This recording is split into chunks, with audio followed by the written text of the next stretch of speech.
हैं आप।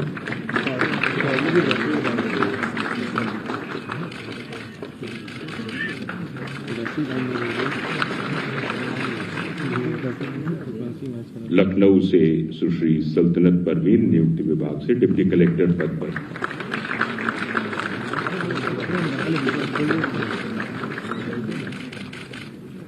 शामली जनपद से Shri Anand Kumar Kataria deputy collector.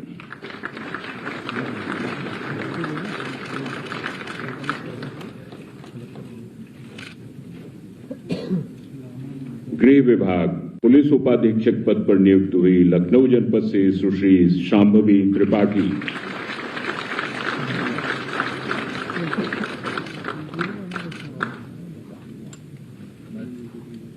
Police उपाधीक्षक श्री राज सोनकर प्रयागराज जनपद से।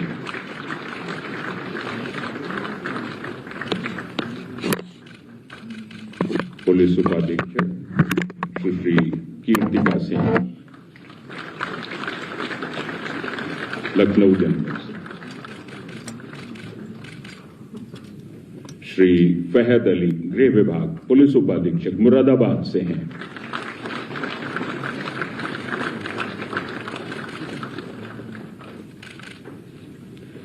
सुश्री वसुंधरा त्रिपाठी राजस्व विभाग में नायब तहसीलदार पद पर लखनऊ जनपद से।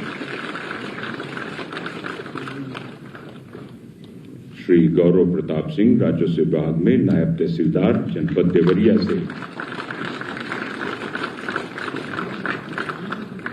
सुश्री रूबी यादव राजस्व विभाग नायब तहसीलदार अंबेडकर नगर से।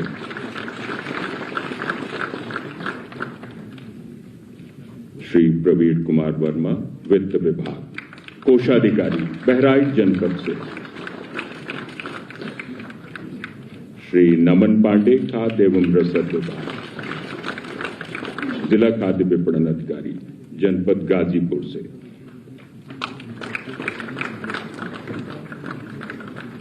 और अब आयुष विभाग की बारी। डॉक्टर रागिनी चौहान चिकित्साधिकारी लखनऊ जनपद।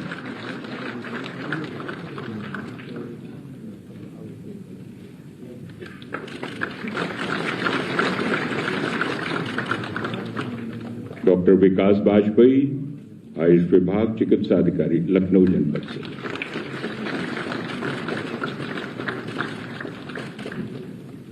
डॉक्टर सुनीत राय चिकित्साधिकारी जनपद सुल्तानपुर से हैं।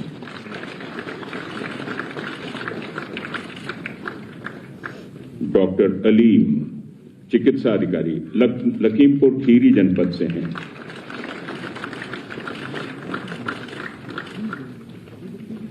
और श्री प्रदीप कुमार यादव राज्य संपत्ति विभाग में व्यवस्थाधिकारी भदोही जनपद से। श्री राहुल तोमर राज्य संपत्ति विभाग में व्यवस्थापक आगरा जनपद से।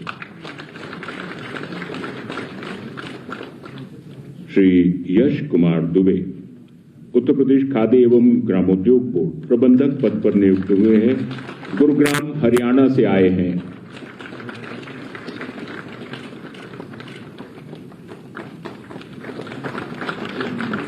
श्री प्रशांत शर्मा जनपद गुना मध्य प्रदेश से आए हैं, खान अधिकारी भूतत्व एवं खनिज कर्म विभाग में। सुश्री स्वीटी पटेल भूतत्व एवं खनिज कर्म विभाग प्राविधिक सहायक फतेहपुर जनपद से। और सुश्री अनुष्का सिंह नगर विकास विभाग में कर निर्धारण अधिकारी लखनऊ जनपद से।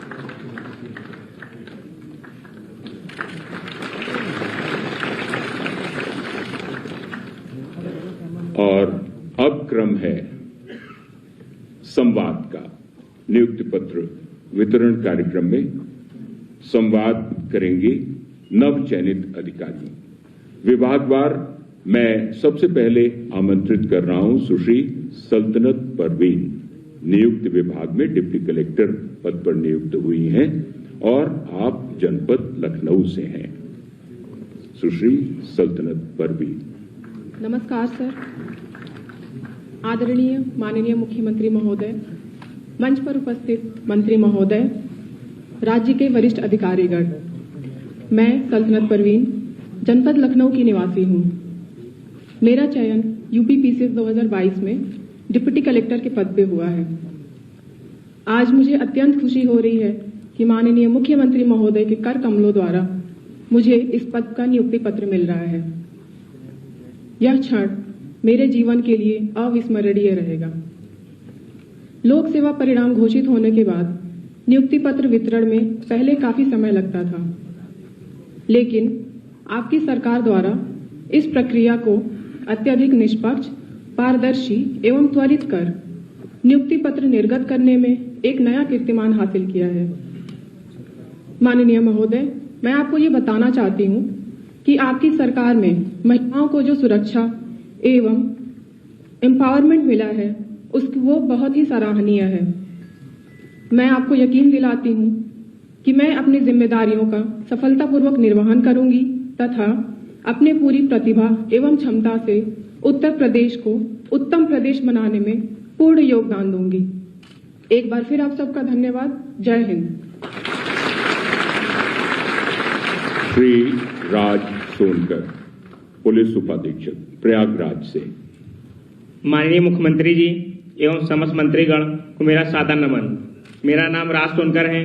मेरा चयन यूपी पीसीएस 2022 में डिप्टी एसपी के पद पर हुआ है। मैं माननीय मुख्यमंत्री जी का हृदयतल से धन्यवाद देना चाहूंगा कि यूपी पीसीएस 2022 की प्रक्रिया 1 वर्ष के भीतर पारदर्शी तथा निष्पक्ष पूर्ण तरीके से पूरी की गई है।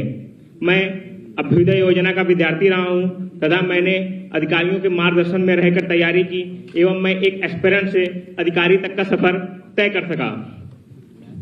मैं अपनी वाणी को कुछ शब्दों के माध्यम से व्यक्त करना चाहता हूं। अयम निजः परोवेति गणना लघु चेतसाम उदार चरिता नाम तु वसुदेव कुटुंबकम। अतः यह मेरा अपना है या पराया है, ऐसी गणना लघु चित्त के लोग करते हैं। उदार हृदय वालों के लिए संपूर्ण पृथ्वी ही परिवार होती है। धन्यवाद मुख्यमंत्री। सुश्री कीर्तिका सिंह, पुलिस उपाधीक्षक, लखनऊ जनपद से। माननीय मुख्यमंत्री जी, समस्त मंत्रीगण एवं यहाँ पर उपस्थित समस्त अतिथिगण को मेरा सादर प्रणाम। मेरा नाम कीर्तिका सिंह है। मैं जनपद लखनऊ की निवासी हूँ। मेरा चयन यूपी पीसीएस 2022 की परीक्षा में डिप्टी एसपी के पद पर हुआ है। मैं माननीय मुख्यमंत्री जी का आशीर्वाद लेना चाहूंगी कि मैंने समस्त तैयारी उत्तर प्रदेश के समाज कल्याण विभाग द्वारा संचालित आदर्शपुर परीक्षा केंद्र में रहकर पूर्ण की, जहां पर यह संस्थान आर्थिक रूप से कमजोर छात्राओं को निःशुल्क आवासीय और परीक्षण सुविधा प्रोवाइड करता है और मैंने समस्त तैयारी वहीं पर रहकर कंप्लीट करी। तो मैं माननीय मुख्यमंत्री जी को धन्यवाद करना चाहूंगी कि मेरे जैसी बहुत सी लड़कियों को वहां पर अवसर प्रदान हो रहा है। प्रीलिम्स से लेकर मेंस और इंटरव्यू पर निःशुल्क सुविधाएं प्रोवाइड की जा रही हैं। शिक्षण ही नहीं, हर फील्ड में वहां से लड़कियां निकल रही हैं और अपना योगदान दे रही हैं। धन्यवाद सर। देवरिया जनपद से नायब तहसीलदार नियुक्त हुए श्री गौरव प्रताप सिंह। माननीय मुख्यमंत्री जी एवं मंच पर उपस्थित सभी गणमान्य व्यक्तियों को मेरा सादर प्रणाम। मैं गौरव प्रताप सिंह जनपद देवरिया के विकास खंड तरकुलवा के ग्राम पंचायत बसंतपुर महुआ का निवासी हूं और मेरा चयन इस बार पीसीएस परीक्षा 2022 के माध्यम से नायब तहसीलदार के पद पर हुआ है। मैं आप लोगों को बताना चाहता हूं कि मेरे पिताजी भी पीसीएस परीक्षा के अभ्यर्थी रह चुके हैं। उनके समय में परीक्षाओं में लेट लतीफी की समस्या, पारदर्शिता का अभाव इत्यादि समस्याएं बनी रहती थी, लेकिन इस बार मात्र 10 महीने के समय अंतराल में पूरी परीक्षा को पूर्ण करके एक कीर्तिमान स्थापित किया गया है। इसके लिए मैं माननीय मुख्यमंत्री जी का बहुत बहुत आभार व्यक्त करता हूं और मैं यह विश्वास दिलाता हूं कि अपने पदीय दायित्वों और कर्तव्यों का पूरी सत्यनिष्ठा और कर्मठता के साथ पालन करूंगा। बहुत बहुत धन्यवाद। लखनऊ जनपद से चिकित्सा अधिकारी डॉक्टर रागिनी चौहान। सर्वप्रथम मैं भगवान श्री धन्वंतरी जी को प्रणाम करते हुए सभा में उपस्थित माननीय मुख्यमंत्री श्री योगी आदित्यनाथ जी सभी मंत्रीगण, सभी विशिष्ट अधिकारीगण तथा सभी अतिथियों का सादर अभिनंदन करती हूं। मैं उत्तर प्रदेश लोक सेवा आयोग द्वारा चिकित्सा अधिकारी सामुदायिक स्वास्थ्य का प्रतिनिधित्व कर रही हूं। मैं माननीय मुख्यमंत्री जी का अभिनंदन करना चाहती हूं कि विगत 6 वर्षों में प्रत्येक वर्ष उन्होंने आयुर्वेद तथा आयुष विभाग में भर्तियों के द्वारा अधिक से अधिक चिकित्सकों को सरकारी सेवाएं प्रदान करने का अवसर दिया। साथ ही साथ पिछले 10-12 वर्षों से लंबित जो नियुक्तियां थी उनका भी यथाशीघ्र समाधान कर अभ्यर्थियों को लाभान्वित किया। इसके साथ ही महायोगी गुरु गोरखनाथ यूनिवर्सिटी की स्थापना, औषधीय पौधों की खेती को बढ़ावा तथा आयुर्वेद उत्तर प्रदेश को में आयुष मेडिकल टूरिज्म को बढ़ावा देने के लिए नए योग एवं वेलनेस सेंटर, आयुष डिस्पेंसरी आदि का योजनाएं लागू की। अंत में मैं यही कहना चाहूंगी कि हम सभी चिकित्सा अधिकारी सामुदायिक स्वास्थ्य को आज जो दायित्व दिए जा रहे हैं, हम सभी उनका पूरी निष्ठा एवं ईमानदारी से निर्वहन करेंगे।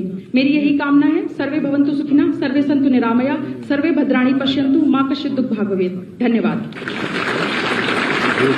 धन्यवाद। अब माननीय मुख्यमंत्री जी के आशीर्वचन को हम सब सुनना चाहते हैं।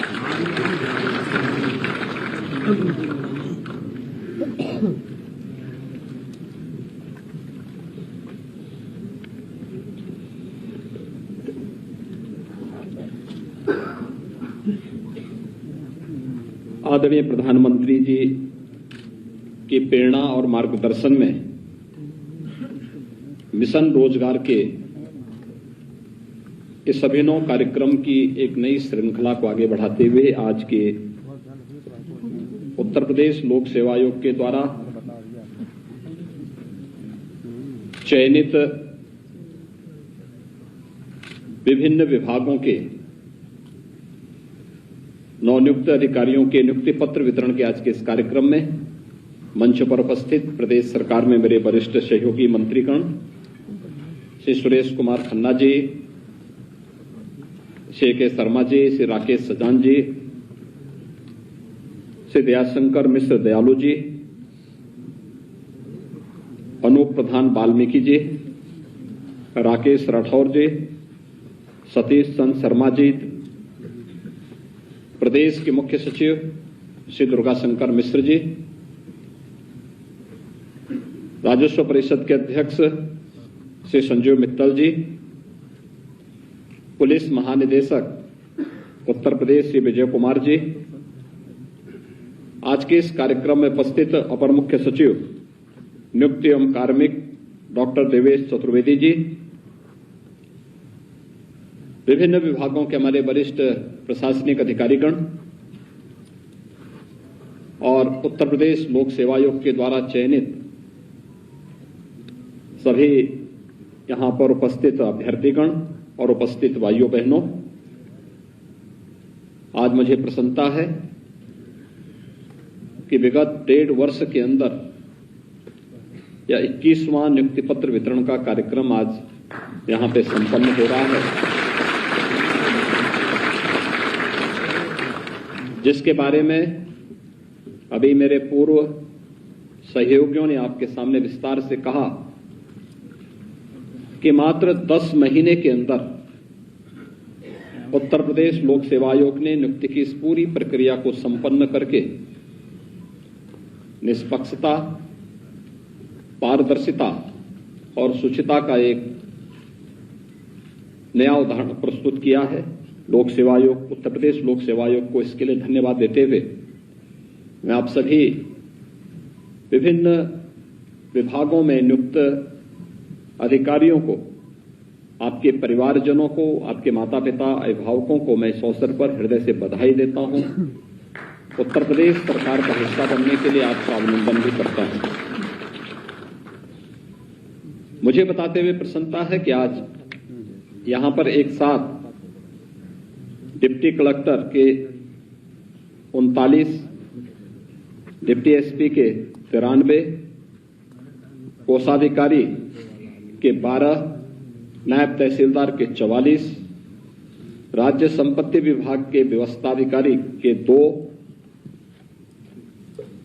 और व्यवस्थापक के 3, भूतत्व एवं खनिकर्म विभाग के खान अधिकारी के रूप में 12 और प्राविधिक सहायक के 41, विशेष कार्याधिकारी खादी एवं ग्रामोद्योग बोर्ड में 1 और प्रबंधक के 14, खाद्य और रसद विभाग के जिला पूर्ति अधिकारी के श्रेणी 2 के 6, जिला खाद्य विपणन अधिकारी के 1 और आयुष विभाग के सामुदायिक स्वास्थ्य अधिकारी के रूप में 422, इसके साथ ही नगर विकास के सहायक नगर आयुक्त और कर निर्धारण अधिकारी के 10 पदों पर यानी कुल 700 पदों पर नियुक्ति की प्रक्रिया संपन्न करके नियुक्ति पत्र वितरण का एक कार्यक्रम संपन्न हो रहा है।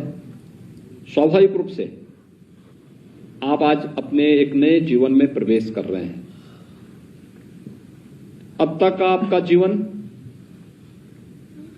ज्यादातर का अपने माता पिता अभिभावक पर निर्भर रह करके प्रतियोगी परीक्षाओं, पहले अपने डिग्री लेना फिर प्रतियोगी परीक्षाओं की तैयारी करना, यह आपके जीवन का उद्देश्य रहा होगा। लेकिन अब नियुक्ति पत्र प्राप्त किया है और नियुक्ति पत्र प्राप्त करने के बाद अपनी ट्रेनिंग पूरी करने के साथ ही आपको विभिन्न विभागों में अपने दायित्व का निर्वहन करने का एक अवसर प्राप्त होगा। यानी एक नए जीवन की शुरुआत, एक नए युग की शुरुआत आपके जीवन की प्रारंभ होने जा रही है और इसमें लगभग 30 से 35 वर्ष का एक कालखंड आपके पास होगा अपने को बनाने का, संवारने का और समाज के सामने प्रस्तुत करने का। अपनी योग्यता और अपनी क्षमता का भरपूर उपयोग करने का एक अवसर आप सबके सामने होगा और इस दृष्टि से इसीलिए नियुक्ति पत्र वितरण के इस कार्यक्रम को हम जोड़ते हैं, क्योंकि बहुत सारी चीजें हैं। जब यहां पे आपने देखा होगा हमारे मंत्रीगण बोल रहे थे, वे उन बातों को कह रहे थे जो उनके अनुभव पर आधारित थी। जीवन के अलग अलग क्षेत्र से जुड़े हुए प्रसंगों का उदाहरण देकर के उन्होंने अपनी बात को आपके सामने रखा और यही व्यावहारिक जीवन से अब आपको सामना करना है। और व्यावहारिक जीवन यही कि एक डिप्टी कलेक्टर के रूप में आपकी जिम्मेदारी किस रूप में। स्वाभाविक रूप से यहां पर जो 2 महत्वपूर्ण विभिन्न विभागों के हमने यहां पे नियुक्ति पत्र जारी किए हैं, जिसमें 39 डिप्टी कलेक्टर के और 93 डिप्टी एसपी के यहां पे नियुक्ति पत्र भी जारी हो रहे हैं।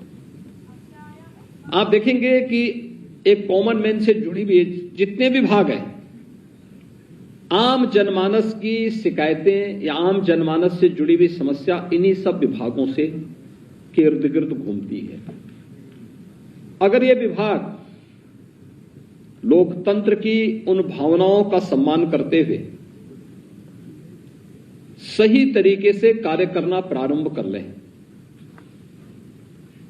अहंकार से मुक्त होकर के कि मैं अब अधिकारी हो गया हूं, डिप्टी कलेक्टर हो गया हूं या डिप्टी एसपी हो गया हूं, मैं क्यों सामान्य नागरिक से मिलूंगा। तो मुझे लगता है कि आप अपने आप को कभी अच्छे अधिकारी के रूप में प्रस्तुत नहीं कर पाएंगे। किसी व्यक्ति के कहने से कोई बड़ा नहीं हो जाता है। यानी कोई व्यक्ति स्वयं कहे कि मैं बड़ा आदमी हूं तो उससे वो बड़ा नहीं होता है। कोई व्यक्ति स्वयं ये कहे कि मैं अधिकारी हूं और अधिकारी के रूप में कोई मुझे बिना किए ही सम्मान दे, तो मुझे लगता है ये एक सपना होगा। याद रखना, ये भारत है और भारत में तो लोकतंत्र में जनता ही जनार्दन होती है। जब लोकतंत्र नहीं था और पश्चिम ये मानती थी कि आक्रांता इस देश में आएंगे, आकर के वह रौंद करके किसी को भी अपना गुलाम बना देंगे, इस देश ने कभी इसको स्वीकार नहीं किया। याद करिए, सिकंदर इस देश में जब हमला करने के लिए आ रहा था तो सिंध के तट पर किसी ने बताया कि एक सन्यासी रहता है।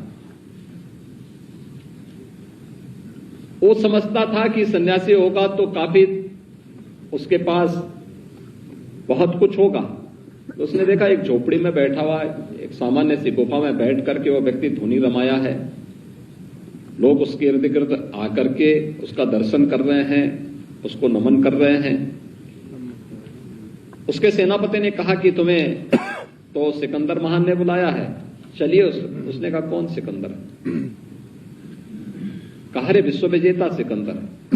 उसने कहा देखो विश्व विजेता वो कभी नहीं हो सकता है, विश्व विजेता तो एक ही है और परमपिता परमेश्वर है, इसके अलावा कोई नहीं हो सकता है। यह भारत का एक सामान्य नागरिक इस भाव के साथ जीवन यापन करता है और हम में से किसी को भी यह पालना नहीं चाहिए कि हम सर्वशक्तिमान हैं और हमने सब कुछ अर्जित कर लिया है। एक सामान्य नागरिक के प्रति जितना हम संवेदनशील बन पाएंगे, जितना अधिक मेहनत कर पाएंगे, याद करना 30 से 35 वर्ष की जो इस सेवा का एक कालखंड आपका होगा, वह आपके जीवन का एक महत्वपूर्ण कालखंड होगा और इसकी नींव अगले 10 वर्ष के अंदर आपको तय करनी है। जितनी मेहनत कर सकते हैं, जितनी ईमानदारी के साथ इस नींव को मजबूत कर सकते हैं, न केवल 30-35 वर्ष का बल्कि उसके बाद भी जीवन पर्यंत के लिए वह आपको एक आत्मिक संतुष्टि का आधार भी देगा।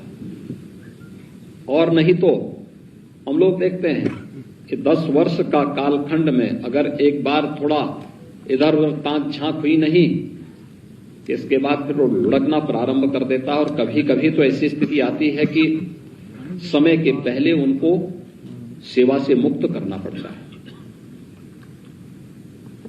क्योंकि सरकार इन सभी प्रकार की कवायदों को इसलिए कर रही है। आपने देखा होगा नियुक्ति की प्रक्रिया में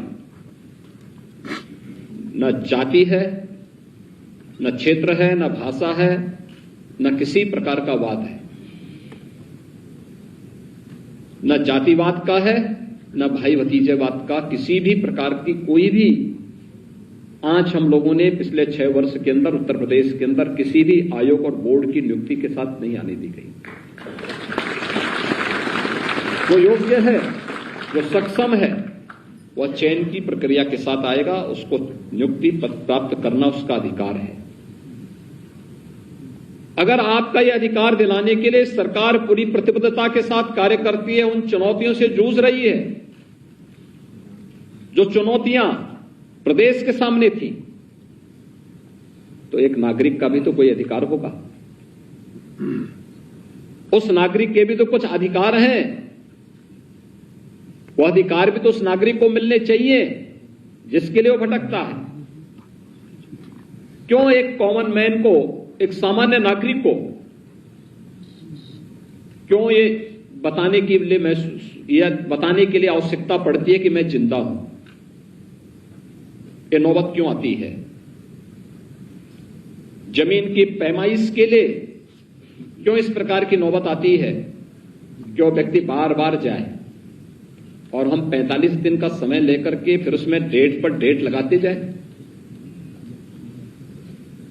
आप अच्छे अधिकारी तभी साबित हो पाएंगे अपने अपने क्षेत्र में जब आपने कोई मीटिंग तय की, निष्कर्ष पर पहुंचिए।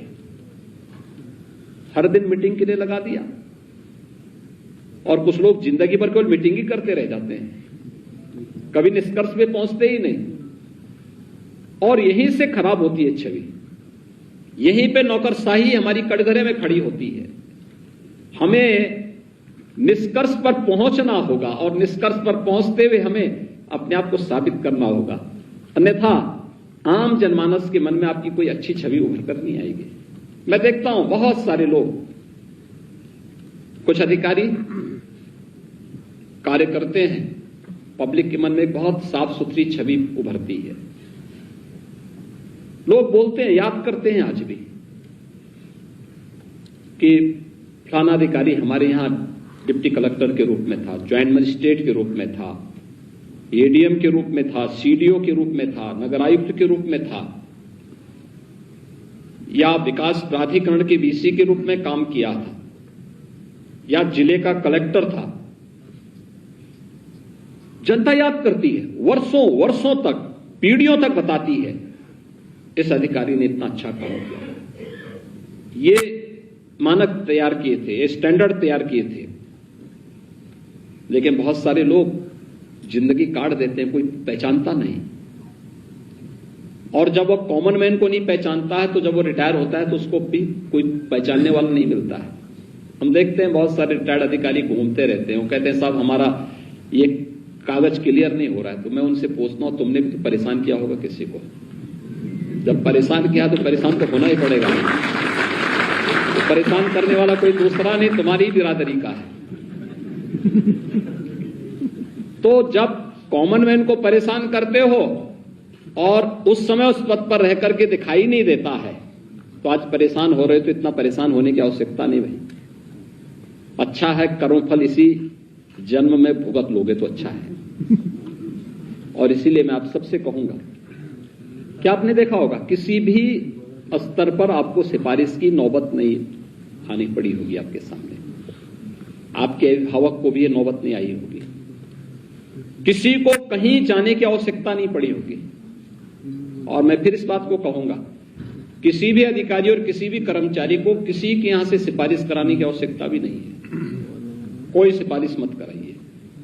पूरे उत्तर प्रदेश को अपना गांव और अपना घर समझ करके कार्य करना प्रारंभ करिए। उत्तर प्रदेश में हमारे लिए हर जनपद, हर गांव महत्वपूर्ण है। हम उसको कमतर आंक करके नहीं देख सकते। 25 करोड़ की जनता के लिए हमें कार्य करना है, उनकी अपेक्षाओं पर हमें खरा उतरना है। और इससे कोई सिफारिश की आवश्यकता नहीं, कहीं नहीं सिफारिश की आवश्यकता होनी चाहिए। आपकी योग्यता और आपकी क्षमता के अनुसार शासन आपको नियुक्ति दे रही है, विभाग आपको नियुक्ति दे रही है। और जहां पर थोड़ी भी भेदभाव की शिकायत स्वयं भी विभागीय स्तर पर आती, विभागीय मंत्री कार्रवाई करता है। अगर कहीं भी कोताही बरत दी जाती है तो मैं स्वयं ही उस पूरी प्रक्रिया में हस्तक्षेप करके कार्रवाई करने में कोई संकोच नहीं करता हूं, कोई संकोच नहीं करता हूं। क्योंकि हमें 25 करोड़ जनता की अपेक्षाओं के अनुरूप अपने आप को साबित करना है। और वह जब हम लोग करते हैं तो हर व्यक्ति में एक संतुष्टि का भाव दिखाई देता है। जहां कार्य हुआ है वहां लोग कहते हैं साहब अच्छा काम हुआ है। वहां आंकड़े बताते हैं, देश और दुनिया के अंदर इस प्रकार का संदेश जाता है। और जहां कार्य नहीं होता है वहां पर आंकड़े भी बताने लगते हैं और साथ साथ आम जनमानस भी इस बात की चर्चा करती है। और ये सभी महत्वपूर्ण दायित्व हैं आपके पास।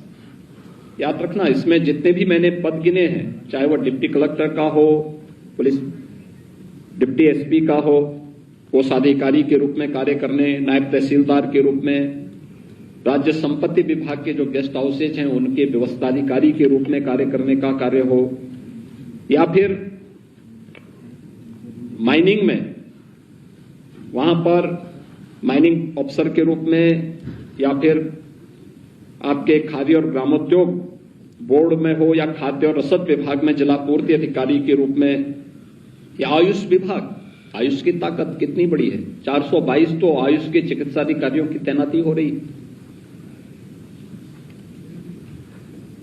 यानी वर्षों से पद लंबित पड़े हुए थे, होती नहीं थी नियुक्ति।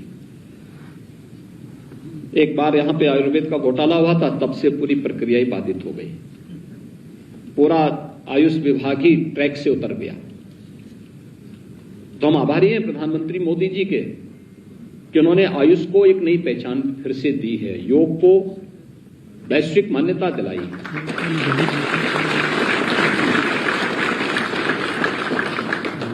और अब आपका दायित्व है कि आयुष विभाग जिस हमें कार्य कर रहा है उसको और तेजी लाने, हेल्थ एंड वेलनेस सेंटर जो बनाए जा रहे हैं, इसमें कैसे हम गति दे सकते हैं, आपकी उपस्थिति उसके लिए महत्वपूर्ण होगी।